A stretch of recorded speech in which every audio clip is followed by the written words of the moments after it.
합니다. 그러니까 교회란 무엇인가로 시작을 하는데 제목은 그렇게 시작하는데 소제목이 성령님에 대해서 시작을 하고요.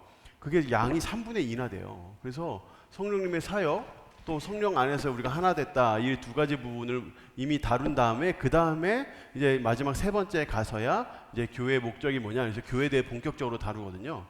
근데 그게 왜 그러냐면 여러분 제가 밑에서 써놨습니다만 교회는 무슨 건물이나 또는 어떤 교단을 뜻한다거나 어떤 조직을 뜻하진 않습니다. 교회가 건물을 사용할 수는 있습니다. 교회가 어떤 교단 안에 어떤 포함되거나 또는 교단의 어떤 믿음에 동의할 수는 있습니다. 또 교회가 어떤 교회 안에 어떤 조직이 존재할 수는 있겠죠. 근데 교회 자체는 아닙니다. 그러니까 교회는 여러분 아시는 것처럼 믿는 사람들의 모임이거든요.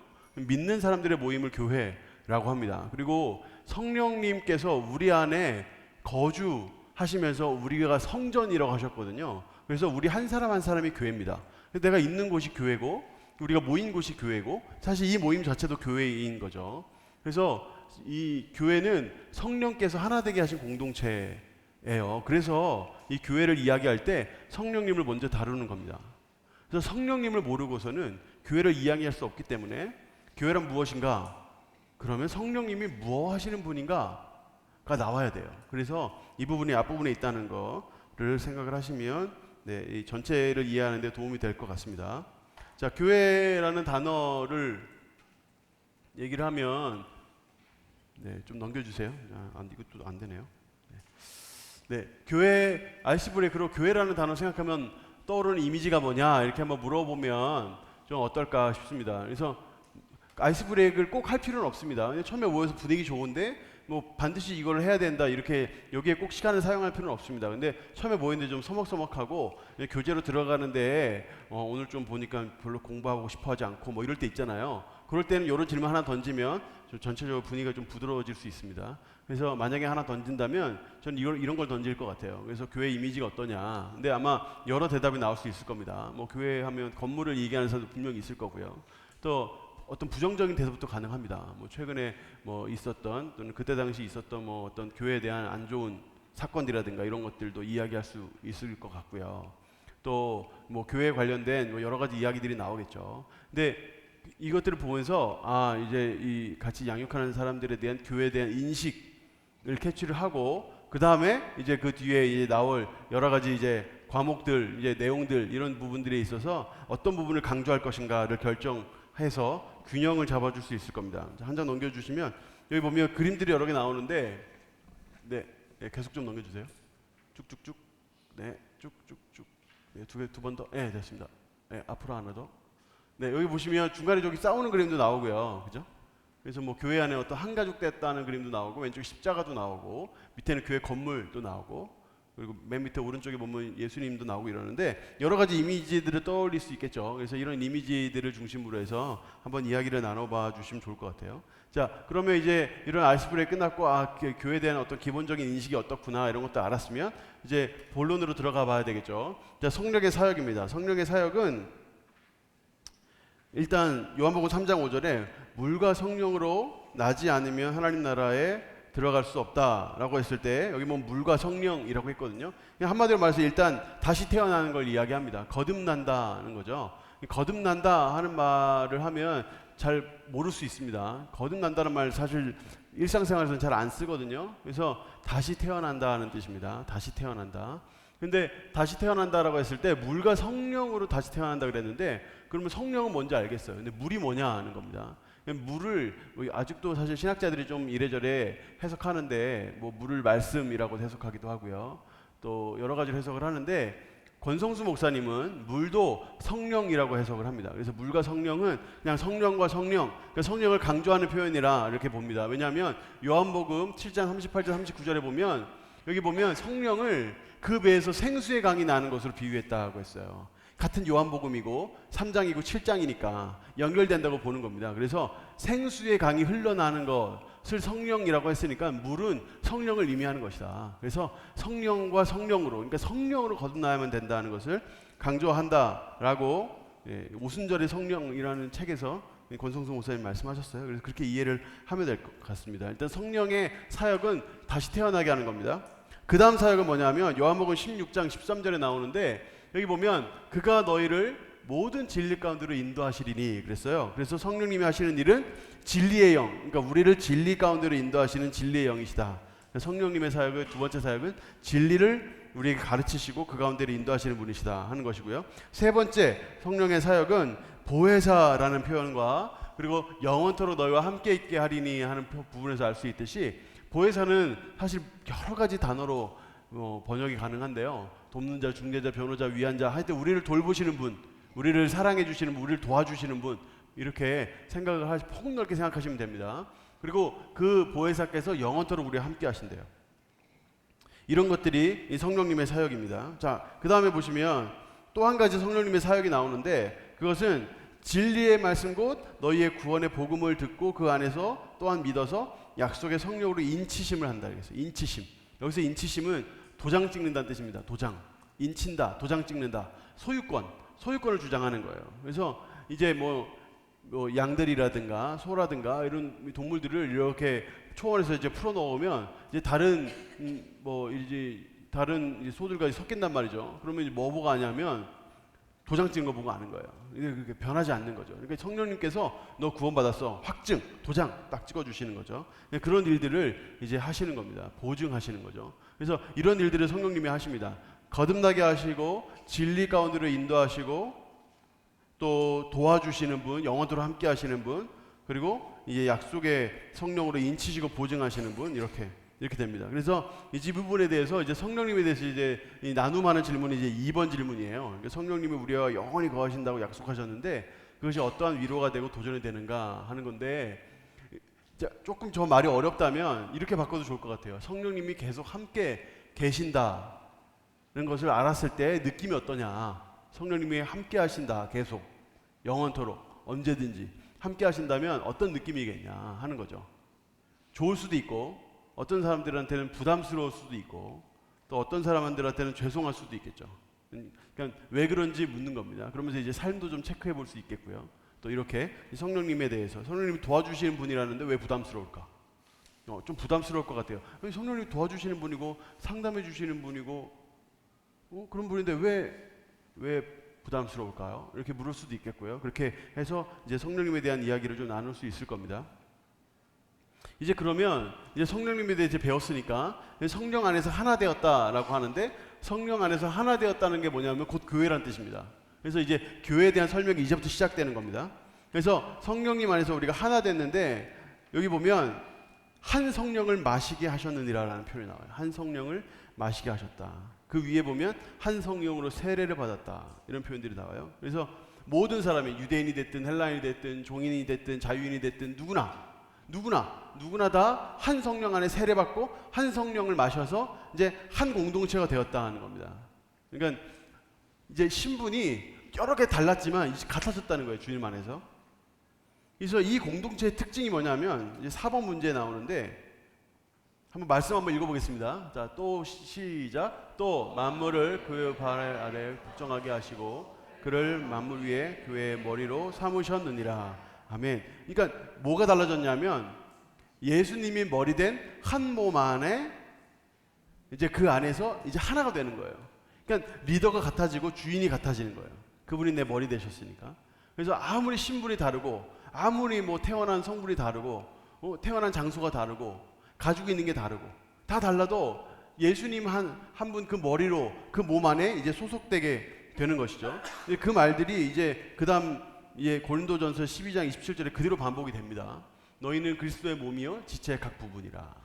그러니까 그리스도의 몸에 각 지체들이 되어서 우리가 한 몸에 속한 사람들이 된 거예요. 그래서 우리는 각 지체고 머리의 지시로부터 이제 움직입니다. 그러면서 이제 서로 보완하는 거죠. 만약에 내가 뭐 다리가 다쳤어요. 그러면 이 다리만 힘든 게 아니라 온 몸이 힘듭니다. 근육이 이 다리 없이 지낼 수 있도록 재개편되는 거예요. 그래서 몸살 같은 거 살짝 앓잖아요. 그러면서 이제 이제 온 몸이, 온 근육이 이제 다리 없이 갈 수 있도록 이제 막 움직입니다. 손끝에서 이제 피가 나면 온 몸의 각 부분에서 여기로 피를 조금씩 보내요. 그래서 이쪽에 피가 모자라지 않도록 그렇게 하잖아요. 그런 것처럼 우리가 한 교회 안에 이렇게 있으면 한 사람이 뭔가 문제가 있거나 다치면 모든 사람이 함께 가서 돕고 이렇게 하는 것이죠. 네, 그런 식의 한 몸이 되었다는 겁니다. 그래서 이것을 에베소서 2장 19절에는 좀 다르게 표현을 했어요. 자, 한번 읽어보겠습니다. 시작. 그러므로 이제부터 너희는 외인도 아니요 나그네도 아니요 오직 성도들과 동일한 시민이요 하나님의 권속이라. 아멘. 그러니까 하나님 안에 가족이라는 뜻이, 권속은 가족이라는 뜻인데, 성도들이 이제 동일한 하나님 나라의 시민이고 이제 가족이 되었다 하는 얘기입니다. 이게 바로 교회라는 겁니다. 이게 바로 교회라는 거예요. 그래서 이제 이 교회된 우리들이 어떻게 해야 되느냐? 5번 문제 나와요. 어떻게 해야 되느냐? 5번 문제. 여기 보면 같은 말하고 같은 마음으로 같은 뜻으로, 같은 말을 하고 같은 마음으로 같은 뜻으로 그렇게 서로 온전히 합하라. 이게 우리가 해야 되는 일이에요. 우리가 최선을 다해 해야 되는 일이에요. 그래서 이런 것들을 이야기하는 거죠. 그러니까 아마 알스브레이크에서 교회는 어떤 곳인 것 같아요? 어떤 이미지예요? 뭐 예배드리면서 은혜 받는 곳, 뭐 이렇게 얘기할 수 있잖아요. 아, 이제 그러면 그걸 캐치할 수 있어야죠. 아, 그럼 성도들 간의 교제나 이런 부분들을 간과할 수 있겠구나, 이분이. 그럼 이 부분을 강조해 주면 되겠죠. 같은 마음으로 같은 뜻으로 같은 말을 하고 그 안에 온전히 합해야 됩니다, 우리가. 그러기 위해서 서로 교제해야죠. 서로 얘기 안 하고 어떻게 같은 말을 하겠어요? 그래서 이런 것들을 여기서 강조해 주는 거죠. 예를 들어서 교회 하면 뭐가 생각나세요? 사랑방 모임, 사람들과 함께 있는 거, 이런 것들을 강조한다 그러면 이제 성령님과의 교제라든가 이런 예배 쪽을 좀 강조해 줄 수 있겠죠. 이런 식으로 이제 어떤 반응이 오느냐에 따라서 내가 몇 번 문제에 어떤 내용이 있는 것을 내가 어느 정도 머릿속에 그림을 넣고 있으면 이 부분에서 강조를 해야 되겠구나. 그럼 앞부분은 빨리빨리 넘어가야 되겠구나. 이렇게 생각을 해볼 수 있겠죠. 네. 그래서 이런 것들을 하나하나 다 권속이 뭐냐면 가족인데, 가족이라는 뜻을 이러면서 그 부분에 대해서 설명을 너무너무 그냥 각 문제들마다 다 해버리면 나중에 시간이 모자라고 또 충분한 나눔을 하지 못하고 유효 있게 뚫고 들어가지 못해요. 이 사람들 꼭 필요한 얘기를 해줘야 되는데, 이 안에 꼭 필요한 얘기를 해줘야 되는데, 우리가 어느 정도 벌써 이 양육생들과 어느 정도 진행을 하면 어떤 부분이 강조해야 될지 이런 것들을 어느 정도 안단 말이죠. 그래서 어느 정도 그림을 가지고 들어간 다음에 대화를 나누면서 오늘은 이 부분, 그래서 어느 정도 부분을, 중요한 부분들을 좀 더 집중해서 나눔을 좀 풍성하게 해주고 이야기하도록 한 사람 한 사람 또 초청을 또 하고 이렇게 하도록 할 수 있습니다. 자, 5번 문제를 보시면 여기는 좀 더 구체적으로, 그러니까 같은 말, 같은 마음, 같은 뜻. 근데 도대체 어떻게 겸손함과 온유함과 오래 참음과 용납함과 평안한 마음을 가지고 성령의 위의 것을 주신 그 이유가 하나 되게 하신 거니까, 평안에 매는 줄로 성령의 하나 되게 힘써 지키라고 했으니까, 의무적으로 했으니까 그런 것들에 대한 좀 더 구체적인 설명이 에베소서 4장 2, 3절에 나옵니다. 자, 그리고 이제 그다음 이제 빌립보서에서도 이제 같은 부분이에요. 그러니까 여러분 보세요. 4번, 5번 문제에 지금 세 말씀이 있는데 세 개 다 사실 다 다른 게 아니라 같은 내용을 조금씩 각도를 다르게 해서 같은 말이에요. 계속 5번 빌립보서도 마찬가지잖아요. 그리스도 안에 있기 때문에 우리가 겸손한 마음으로, 벌써 앞에 겸손 나왔잖아요. 자기 일, 다른 사람 일 돌아보라. 앞에 다 했던 얘기거든요. 그러니까 이 말씀, 이런 부분들은 그냥 읽고 딱딱딱 짚고 넘어가면 되는 거예요. 그러니까 앞에서 벌써 고린도전서 1장 10절에서 벌써 얘기를 다 했고, 또 에베소서 4장에서 다 얘기했는데 이 빌립보서까지 다 설명할 필요가 없는 거죠. 그러니까 앞에 했던 것들, 이런 말씀이 있고 이런 말씀이 있고 이런 말씀이 있어서 우리 이렇게 살아야 돼 하는 부분들을 강조해 주는 것으로 충분한 겁니다. 이제 이렇게 여기까지 했으면 이제 교회가 그러면 왜 세워졌냐, 교회 목적이 나오는데, 일단 첫 번째 목적은 예배하는 겁니다. 예배. 그래서 이사야 43장 21절인데 나를 찬송하려 함이니라. 우리를 하나님께서 지으신 이유는 찬송하게 하시기 위해서. 예배죠, 예배. 그래서 예배 부분을 강조하면 되고, 이제 그 다음에 또 똑같아요. 요한복음 4장 23절 24절도 똑같죠. 예배에 대한 강조입니다. 영과 진리로 드리는 예배, 하나님 예배하는 자를 찾으시니라. 그래서 하나님 영이시니 예배하는 자가 영과 진리로 예배할지니라. 너무 잘하는 말씀이죠. 그래서 앞에 말씀과 같아요. 그래서 둘 중에 하나를 설명하고 싶으면 앞에 말씀을 설명하든지 아니면 요한복음을 설명하든지 둘 중에 하나만 해도 됩니다. 꼭 두 개 다를 자세히 설명할 필요가 없어요. 앞에 문맥이 뭐고 뒤에 이렇게 할 필요 없습니다. 지금 이 부분은 이게 지금 교회 목적이다, 예배라는 것을 강조하기 위해서 하는 거지, 어떤 요한복음 4장 전체 말씀을 설명하기 위해서 하는 게 아니거든요. 그래서 그 부분을 다 설명할 필요가 없어요. 말씀에 이런 말씀이, 예수님이 하신 말씀이 이런 말씀이 있어 하는 것으로 충분합니다. 그래서 영과 진리로 드리는 예배 하는 거죠. 근데 이걸로 다냐? 아니에요. 예배의 다른 측면이 있죠. 우리가 아까 나눴던 말씀인데 로마서 12장 1, 2절 말씀해 보시면 삶의 예배, 세상 속에서 구별된 삶을 사는 예배, 하나님의 선하시고 기뻐하시고 온전한 뜻이 무엇인지 분별하는 예배, 바로 이것도 예배라는 거죠. 이 부분을 강조해 줄 필요가 있습니다. 그래서 교회 요즘 아이스 브레이크를 하는데 교회 요즘 뭐 분쟁이 있고 이런저런 것들이 있어서 안타깝다 했으면 이 부분을 얘기하면서 우리는 이렇게 살아야 한다고, 우리는 이렇게 분별해야 한다고, 교회가 이런 실수하면 안 된다, 이런 부분들을 강조하면서 또 이야기를 좀 해볼 수 있겠죠. 네, 그리고 또 한 가지 여러분, 이 부분은 이제 균형을 잡으라는 부분인데, 우리가 방금 하나님을 찬송하고 예배하는 어떤 그런 이 공적인 예배에 대해 얘기했고, 그리고 삶을 분별해서 주의 뜻대로 영적 삶을 살아라, 영적인 예배를 드려라 하는 실제 행위로 하는 예배에 대해서 얘기했는데, 이 두 부분 중에 어떤 예배가 우리가 부족한가 하는 부분들을 이야기를 할 수 있을 겁니다. 그래서 부족한 부분들을 강화할 수 있도록 무엇을 해야 될 것인가, 이런 것들을 나눌 수 있겠죠. 이게 첫 번째 이유입니다. 그러니까 교회의 목적 첫 번째 이유는 예배입니다. 예배를 두 개로 나눈다면 공적인 예배, 하나님을 경배하는 예배, 삶의 예배, 두 가지가 있겠죠. 두 번째 목적은 뭐냐면 우리가 그리스도를 닮아가는 겁니다. 에베소서 4장 15절인데 한번 읽어보겠습니다. 시작. 오직 사랑 안에서 참된 것을 하여 범사에 그에게까지 자랄지라. 그는 머리니 곧 그리스도라. 아멘. 자, 우리가 주님께서 다 자라가야 돼요. 그래서 교회가 있는 거예요. 교회에서 뭐 해야 돼요, 그러면? 교회에서 예배만 드리면 안 돼요. 교회에서 훈련 받아야 돼요. 양육 받아야 돼요. 지금 양육 받고 있잖아요. 양육 받아야 돼요. 지금 이거 벌써 7과거든요, 여러분. 7가면 이제 8, 9, 10, 11, 12, 13. 한 2달도 안 되면 이제 끝나요. 수료해야 돼요. 수료하면 이제 다 끝났다라고 생각할 수 있거든요. 근데 우리 새가족에서 올라올 때 저희들이 계속 요구하고 부탁드리는 건, 새가족 끝나면 꼭 제자 양육은 꼭 좀 소개도 해주시고 데리고와서 좀 등록도 좀 하게 도와달라 부탁하거든요. 그래서 저희들이 계속 그렇게 지금 등록 받고 있잖아요. 그럼 우리도 해야죠. 우리도 제자 양육 끝나면 그 다음 단계가 제자 훈련이잖아요. 그래서 이제 내년 초에 제자 훈련 한다, 12월 말에 등록 받는다, 꼭 뛰어들어라, 좋다, 뭐가 좋은지 설명도 해주고. 그래서 훈련 받아야 된다. 그래서 훈련 계속적으로 받을 수 있도록 독려하는 게, 이런 질문 아주 좋은 질문이에요. 우리가 그리스도를 닮아가야 되는데, 우리가 그리스도 계속 따라가야 되는데 훈련이 멈추면 되겠어요? 그래서 훈련 받아서 좋은 점도 한번 설명해 주시고 이야기해 주시고, 그러면 이러면서 이제 양육반을 하면서 양육 받으면서 좋았던 것들도 좀 얘기해 보라고 하시고, 그래서 이 부분을 강조하고 싶으면 정말 충분히 강조할 수 있거든요. 그래서 계속적으로 이 양육받을 훈련 받을 수 있도록. 대구 동신교회는 훈련 안 받으면 아무것도 못하는 교회예요. 반드시 훈련 받아야 되는 교회예요. 그래서 훈련 받기 너무 좋은 교회고, 그래서 계속적으로 훈련 받도록 작은 예수로 자라갈 수 있도록 그렇게 계속적으로 독려를 해줘야 돼요. 그 10번이 바로 그런 문제예요. 어떤 신앙교육 받았는지, 어떤 훈련 받았는지, 뭐가 좋았는지, 그리고 그 다음에 훈련이 뭐가 있는지, 어떤 양육이 있는지 계속 설명해 줄 수 있는 좋은 문제가 10번입니다. 자, 11번은 세 번째 존재 이유인데 마지막이죠. 자, 사도행전 1장 8절은 중요하니까 한 번 더 읽겠습니다. 시작. 오직 성령이 너희에게 임하시면 너희가 권능을 받고 예루살렘과 온 유대와 사마리아와 땅끝까지 이르러 내 증인이 되리라. 아멘. 네, 여기 보시면 이제 성령이 임하면 권능 받는데요. 권능 주시는 이유는 잘 먹고 잘 살고 사람들 앞에서 인기 얻고 사람들에게 뭔가 멋있는 거 보여주고 이런 거 아니거든요. 능력 주시는 이유는 우리가 증인되게 하기 위해서예요. 증인되게 하기 위해서. 그래서 우리가 성령님께서 우리 가운데 오시는 이유, 그러니까 교회가 있는 이유는 계속적으로 우리가 증인이 되어서 주님의 복음을 잘 전달할 수 있도록 이렇게 하는 것이죠. 그래서 11문제에 보시면 이제 천국 복음이 이제 오면 그제서야 끝이 오리라. 이건 교회의 사명이고 우리가 주님 오실 때까지 끝까지 해야 되는 일입니다.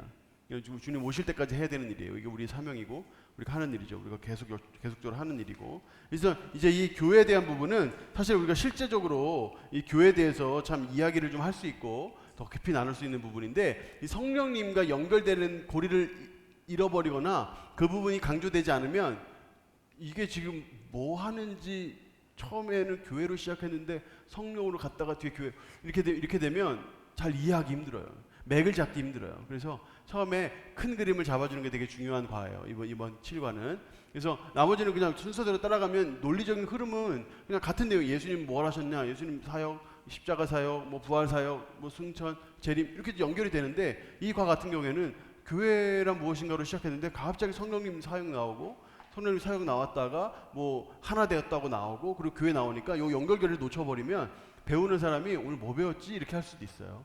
그래서 요 성령님으로부터 시작한 연결고리를 잘 연결해 주는 게 되게 중요한 핵심인 거고요.